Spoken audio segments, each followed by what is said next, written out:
Stellar Transformations, episode 104. Untuk melihat video selengkapnya, sahabat bisa kunjungi playlist yang telah disediakan. Yuk mari, kita berimajinasi bersama dan masuk ke alur ceritanya.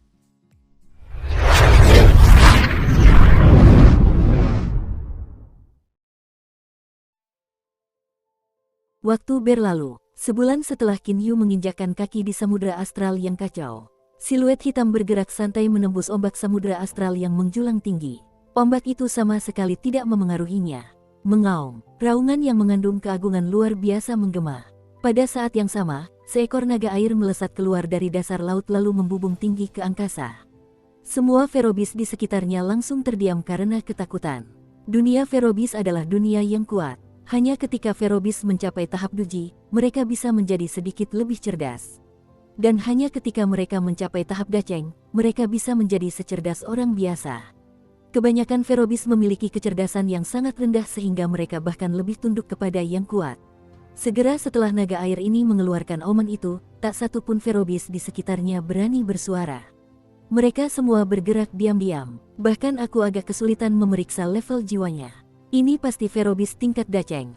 Saat Qin Yu melihat Ferobis naga air yang ganas itu, ia tak kuasa menahan diri untuk tidak menunjukkan ekspresi gembira di wajahnya. Ferobis naga air ini menyapukan matanya yang berwarna merah darah ke sekeliling. Melihat semua Ferobis di sekitarnya begitu ketakutan hingga tak berani bersuara, ia pun merasa sangat bangga dan nyaman.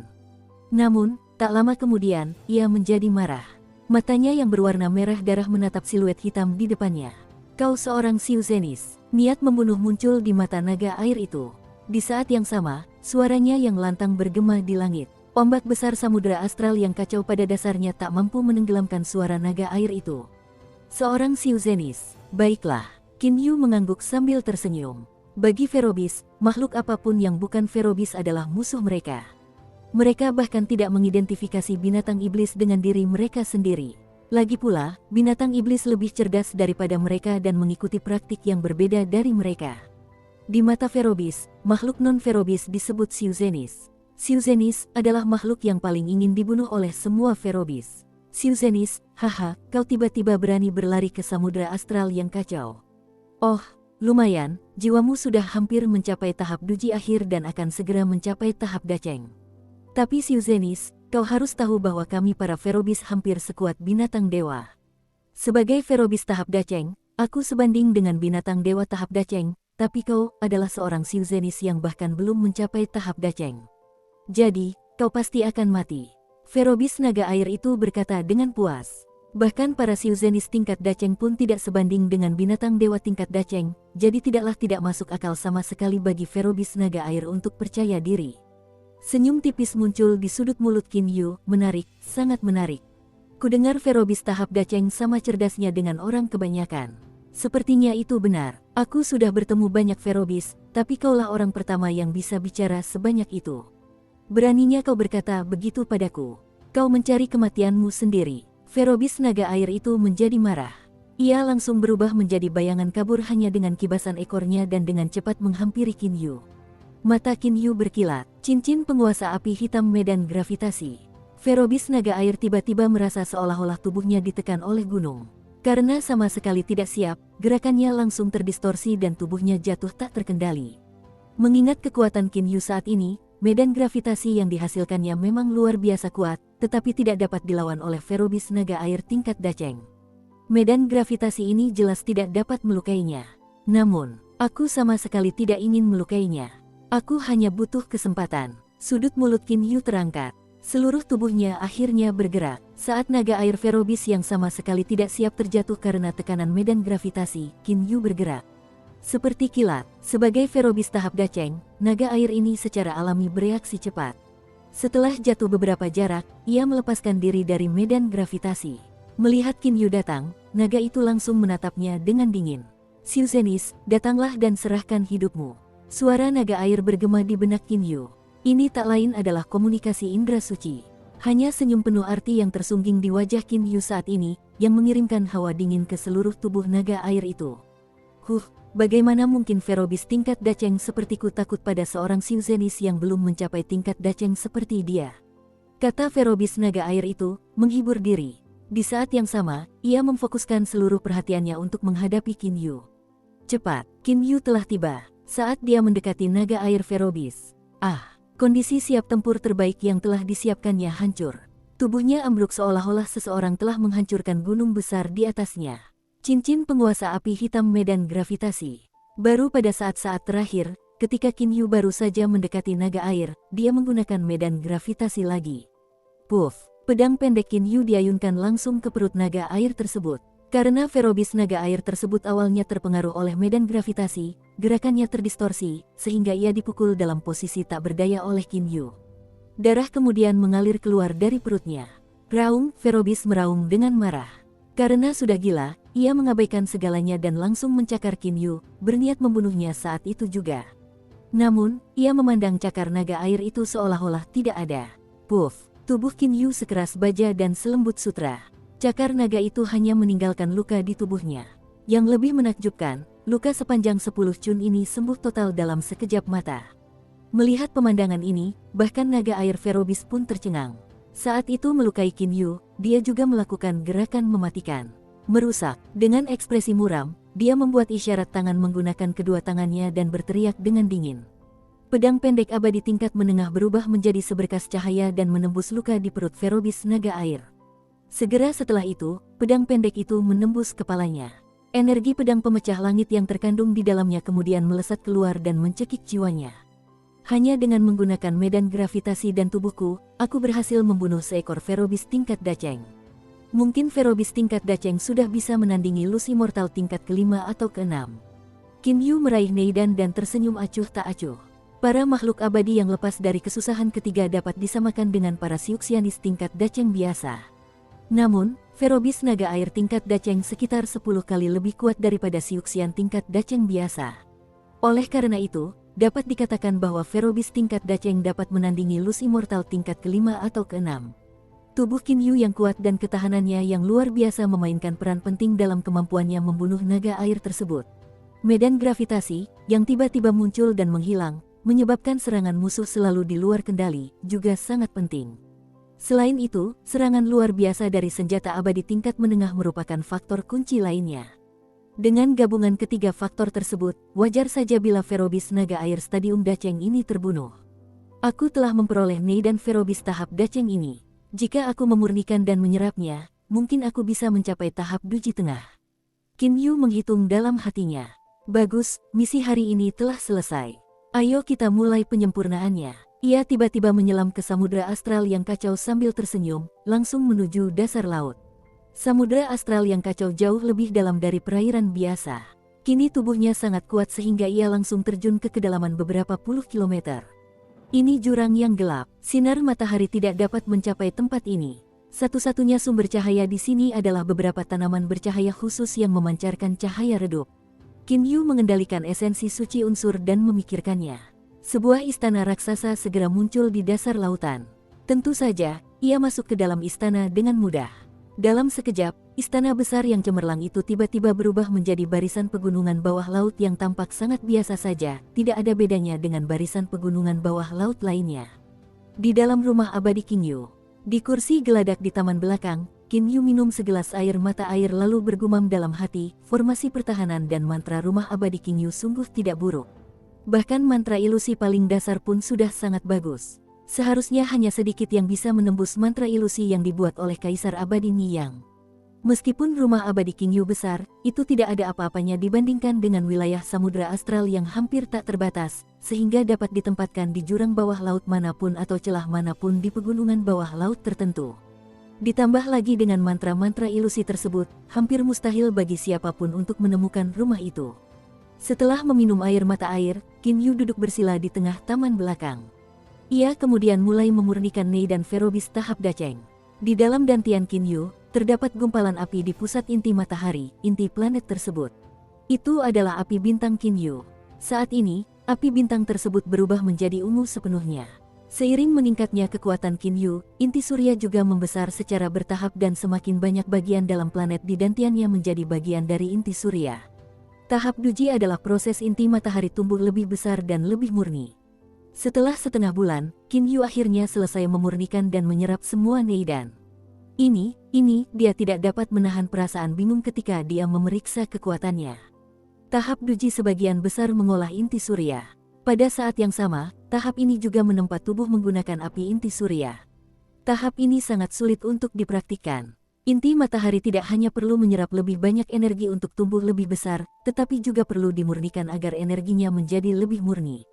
Saat ini, Qin Yu sudah memiliki energi yang cukup, tetapi ia membutuhkan waktu untuk memurnikannya hingga mencapai tingkat yang dibutuhkan. Awalnya ia mengira akan mampu mencapai tahap Duji tengah, tetapi kini ia baru mencapai puncak tahap Duji awal. Baru setelah seluruh energinya cukup murni, ia akan mencapai tahap Duji tengah. Mencapai tahap Duji tengah berarti, ia akan menghadapi kesengsaraan 9 dari 9 surga segera setelah itu. Tahap Duji dari transformasi bintang benar-benar terlalu sulit untuk dipraktikkan. Neidan dari Verobis tahap Daceng itu memiliki begitu banyak energi. Jika seorang Xiuzenis biasa menyerapnya, mereka mungkin akan langsung mencapai tahap Duji akhir, atau bahkan lebih. Efisiensi pemurnian inti matahari sungguh tidak ada yang hebat. Qin Yu agak frustrasi. Tepat pada saat ini, sambil berpikir, dia mengeluarkan pemancar. Kakak, aku Fei Fei. Aku sudah meninggalkan tempat misterius itu bersama burung berbulu campuran. Tapi sekarang kita masih belum bisa kembali karena kesengsaraan 9 dari 9 surga kita akan datang sebentar lagi. Kesengsaraan 9 dari surga ke-9.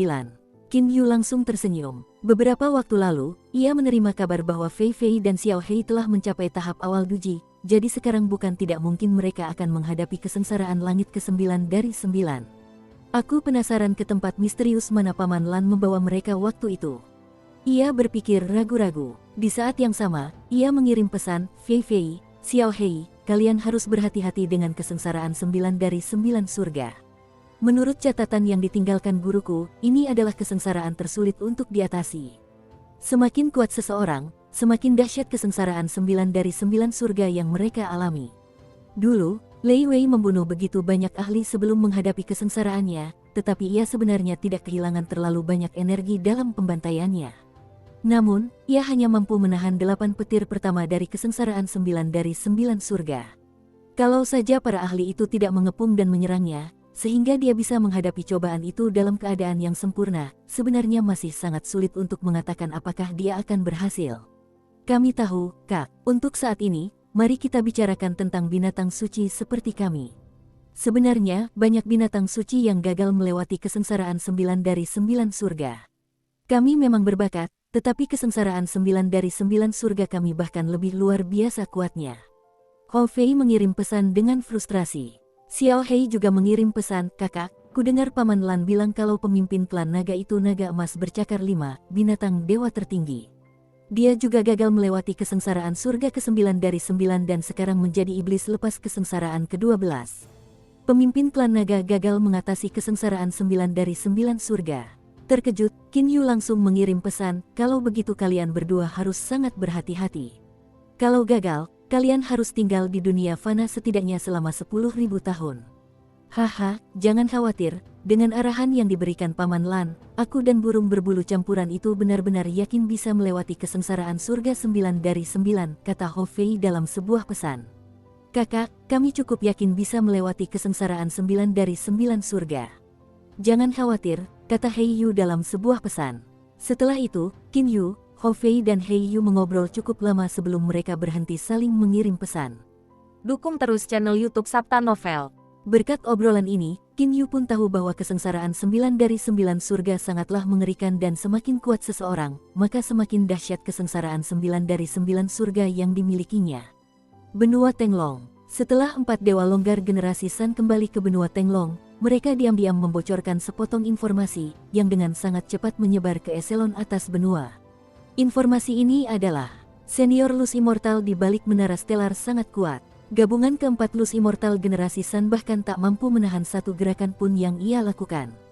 Seorang Lus Devil Tribulasi ke-12 dari Samudra Astral yang kacau juga dikalahkan dengan mudah oleh senior Lan. Kekuatannya luar biasa kuat. Setelah melihat 4 dewa lepas generasi San kembali dengan rasa takut yang teramat dalam, para ahli misterius yang setingkat dengan Sanku itu makin mempercayai informasi ini. Menara Stellar didukung oleh makhluk abadi yang misterius. Dengan sangat cepat, berita bahwa makhluk abadi misterius di balik menara bintang dapat menempa benda abadi tingkat menengah, yang sebelumnya dilaporkan oleh Huoken dan Dame Yanji kepada para senior di sekolah mereka sendiri, juga menyebar. 4 Luz Immortal dikalahkan dalam satu gerakan.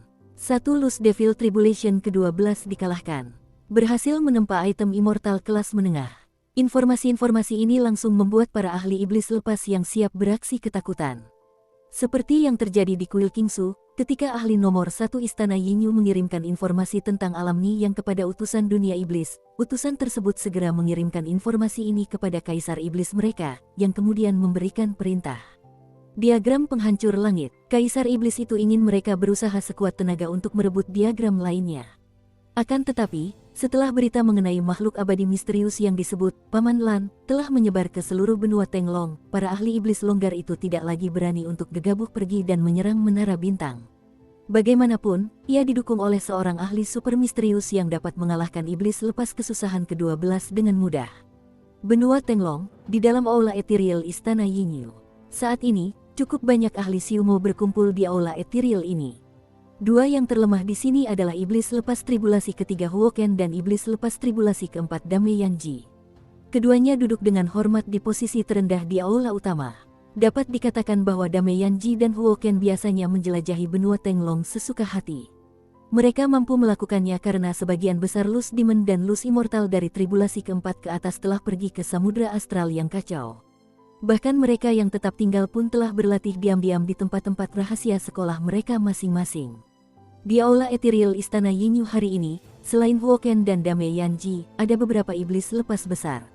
Yang terlemah di antara mereka sudah menjadi iblis lepas tingkat ke-8, dan yang terkuat bahkan merupakan iblis lepas tingkat ke-11. Nyonya Lian Yue, ahli nomor 1 Istana Yinyu, terbungkus kain muslin hitam lembut. Tubuhnya yang indah dan menawan sebagian tersembunyi dan sebagian terlihat di balik kain muslin hitam. Namun, para ahli dari berbagai aliran Siumo di posisi bawah mengabaikan hal ini. Semuanya, Kaisar Iblis Dunia Iblis sudah secara pribadi memberi perintah bahwa kita harus melakukan yang terbaik untuk melindungi diagram penghancur langit yang kita miliki saat ini dan memperjuangkan diagram lainnya. Kemungkinan besar sekolah kalian sudah menerima perintah ini, kata Dame Lian Yue acuh tak acuh. Istana Yinyu dan aliran Yanmo bisa disebut sebagai dua kekuatan Siumo yang dominan. Huoken juga memberitahu Kaisar Iblis tentang Kaisar Abadi Niyang, tetapi ia sedikit lebih lambat daripada Istana Yinyu. Selain itu, Istana Yinyu telah memperoleh diagram penghancur langit, sehingga Kaisar Iblis sangat mengagumi Istana Yinyu, yang kemudian statusnya tiba-tiba meningkat dan melampaui aliran Yanmo dalam sekejap, menjadi aliran Siumo nomor 1. Nyonya Lian Yue, total ada 3 diagram penghancur langit. 1 ada di sini bersama kita. 1 lagi ada di Klan Naga, dan 1 lagi di tangan Qin Yu dari Menara Bintang. Klan Naga memiliki banyak sekali ahli. Pemimpin klan naga legendaris itu bahkan disebut ahli nomor 1. Mungkin hanya master legendaris dari pulau nomor 1 di Samudra Astral Chaotic yang bisa menandinginya. Meskipun mereka berdua adalah Luz Demon tingkat ke-12, kekuatan sejati mereka seharusnya sebanding dengan seorang Golden Immortal. Jadi, pada dasarnya kita bisa melupakan diagram penghancur langit milik klan naga itu, ujar seorang perwakilan dari sekolah Yanmo. Para ahli Siumo dari sekolah lain juga mengangguk setuju. Klan naga benar-benar terlalu kuat. Tak hanya semua tetuanya yang luar biasa kuat, pemimpinnya bahkan seekor naga emas bercakar 5 dari tribulasi ke-12, yang kekuatannya bisa dibilang tak tertandingi. Penguasa legendaris pulau nomor 1 di Samudra Astral yang kacau juga dikenal sebagai makhluk yang tak terkalahkan. Mungkin hanya 2 makhluk aneh alam ini yang bisa saling bertarung. Diagram penghancur langit yang akan kita perebutkan hanya bisa dimiliki oleh Qin Yu dari Menara Bintang. Tapi dia juga didukung oleh seorang ahli yang sangat tangguh. 4 dewa abadi besar dari Kuil Kingsu yang kembali dengan rasa malu seperti itu pasti ada hubungannya dengan ahli ini. Memang cukup sulit untuk memperebutkan diagram di tangan Qin Yu dari Menara Bintang. Perwakilan dari sekolah Yanmo itu berkata dengan acuh tak acuh.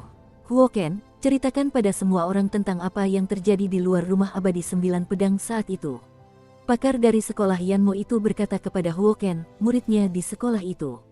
Huoken segera membungkuk kepada para ahli di sekitarnya, lalu berkata dengan suara lantang dan jelas, para senior, hari itu aku beraksi dan menyerang orang-orang kecil itu. Siapa sangka aku akan gagal melukai seorang gadis muda tingkat Jindan. Gadis muda ini berasal dari Menara Bintang. Dan aku gagal karena dia memiliki harta sihir pelindung di tubuhnya. Tidak mungkin, seorang pria berwajah merah adalah orang pertama yang berteriak dengan marah. Saya juga tak percaya, tapi itu fakta. Dame Yanji juga ada di tempat kejadian saat itu. Huoken menatap Dame Yanji. Serangan iblis lepas tingkat kesengsaraan ketiga tak mampu menghancurkan harta sihir pelindung seorang praktisi tingkat jindan. Aku juga tak percaya ini sebelumnya, tapi aku memang melihatnya hari itu. Terlebih lagi, di rumah abadi 9 pedang, gadis muda itu bahkan mengeluarkan jimat petir pemakan es. Ucapan Dame Yanji kembali mengejutkan para iblis lepas. Jimat petir pemakan es. Bahkan Nyonya Lian Yue pun terkejut. Para iblis liar itu agak ragu dengan perkataan Huoken, karena mereka curiga bahwa aliran Yanmo sedang mencoba menghancurkan panggung istana Yingyu. Namun, karena bahkan Nyonya Yanji pun mengatakannya, mereka mulai mempercayainya dalam hati. Sekarang telah terungkap bahwa ada juga jimat petir pemakan es. Jimat itu sendiri sama sekali tidak menakutkan. Yang menakutkan adalah kemampuan untuk membuatnya. Jimat petir pemakan es ini sangat sulit dibuat. Karena jimat petir pemakan es dapat membunuh atau melukai para Loose Devil tingkat keempat, jika ia membuat ratusan jimat semacam ini sekaligus dan menghancurkan semuanya, bahkan Loose Immortal atau Loose Devil tingkat ke-8 atau ke-9 akan mati karena luka parah yang ditimbulkannya. Nyonya Lian Yue, tetua agung sekolah Yanmoku masih berada di samudera astral yang kacau dan belum kembali. Sebaiknya kita tidak usah memikirkan masalah perebutan harta karun ini untuk saat ini. Kita tunggu sampai tetua agung kita kembali. Tidak akan terlambat untuk membahas masalah ini, kata perwakilan sekolah Yanmo sambil tersenyum. Dame Lian Yue berkata sambil mengerutkan kening, oh, kita harus menunggu iblis api yang tak berakal itu.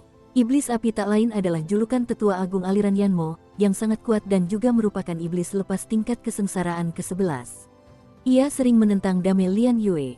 Keduanya telah saling berseteru selama lebih dari 10.000 tahun, baik dalam hal tindakan pribadi maupun kepentingan aliran mereka. Sebaiknya kita tidak menunggu. Tidak sulit sama sekali untuk merebut diagram penghancur langit itu. Teman baikku Wu Hei akan kembali dari samudera astral yang kacau sebentar lagi. Jika dia dan aku bergabung, kita tidak akan takut pada makhluk abadi yang lepas dari kesengsaraan ke-12, kata Dame Lian Yue dingin. Wu Hei, seru para iblis lepas lainnya yang hadir. Kebanyakan ahli Siumo ini berada di tahap tribulasi ke-8 atau ke-9, jadi mereka pernah mendengar tentang Wu Hei, seorang raksasa Siumo legendaris. Teknik yang dipraktikkan Wu Hei ini sangat aneh. Bahkan sekarang, tidak ada yang tahu teknik apa yang ia praktikkan, tetapi kemampuan bertarungnya tak diragukan lagi sangat kuat. Terlebih lagi, ia bahkan merupakan seorang iblis lepas tribulasi ke-11. Wajah perwakilan sekolah Yanmo berubah warna, tetapi ia langsung berkata sambil tersenyum lagi, oh, jadi itu senior Wu Hei, tapi ahli menara bintang itu mungkin tidak takut bahkan pada Loose Immortal dan Loose Devil tingkat ke-12 biasa. Lebih baik menunggu lebih lama lagi. Lagi pula, tetua agung kita mengatakan bahwa kali ini senior Wu Kongsue, sang Raja Iblis, juga berniat menjadi salah satu bawahan yang bekerja untuk Kaisar Iblis Dunia Iblis. Perwakilan sekolah Yanmo berkata sambil tersenyum. Raja Iblis Wu Kongsue, Dame Lian Yue tiba-tiba berdiri. Para ahli dunia iblis diklasifikasikan ke dalam 3 tahap, yaitu iblis standar, Raja Iblis, dan Kaisar Iblis, yang masing-masing terbagi dalam 9 tingkatan. Tahapan-tahapan ini sesuai dengan tahap keabadian standar, keabadian emas, dan keabadian mistik para ahli dunia abadi. Wu Kongsue merupakan iblis lepas tingkat kesusahan ke-12 namun ia sudah dijuluki Raja Iblis. Ini karena kekuatannya melampaui ahli tribulasi ke-12 biasa. Mungkin hanya pemimpin klan naga dan penguasa pulau nomor 1 di samudera astral yang kacau yang bisa mengalahkannya. Menutupi langit dengan awan gelap, memerciki udara dengan darah. Aku tak menyangka senior Wu Kongsue akan kembali. Sepertinya diagram penghancur langit menara bintang itu sudah pasti bukan masalah lagi, kata Dame Lian Yue sambil tersenyum. Apa yang paling penting dalam teknik yang dipraktikkan Wu Kongsue adalah membunuh orang. Ia harus membunuh orang tanpa henti dan sekaligus menyerap darah musuh. Semakin banyak orang dan darah yang ia bunuh dan serap, semakin kuat ia nantinya. Menapaki jalan berdarah, Wu Kongsue telah mencapai puncak Siumo di dunia fana. Di hadapannya, tak seorang pun berani bersikap sombong. Dia bukan anggota istana Yingyu atau aliran Yanmo. Seperti Wu Hei, dia menggunakan metode latihan yang aneh dan berbeda dari para Siumoa biasa. Namun, baik dia maupun Wu Hei diakui kuat oleh semua ahli Siumo lainnya. Terlebih lagi, Wu Kongsue bahkan lebih tangguh dan menakutkan daripada Wu Hei. Di luar Gunung Qingsu, seorang pria parubaya berjubah merah dan seorang wanita halus berpakaian hijau sedang menunggangi awan indah bersama-sama, terbang sangat cepat di langit tingkat ke-9. Kecepatan mereka begitu tinggi sehingga tak seorang pun di kuil Kingsu memperhatikan mereka. Mereka langsung menuju istana surgawi. Saat ini, keempat makhluk abadi lepas, termasuk Sanku dan San Nian, sudah menunggu dengan hormat di luar formasi abadi istana surgawi. Ketika pria parubaya berjubah merah dan wanita berpakaian hijau mendarat, mereka serentak berkata dengan hormat, "Suatu kehormatan bertemu dengan Anda, Paman Master Mingsan, Pendeta Lanbing."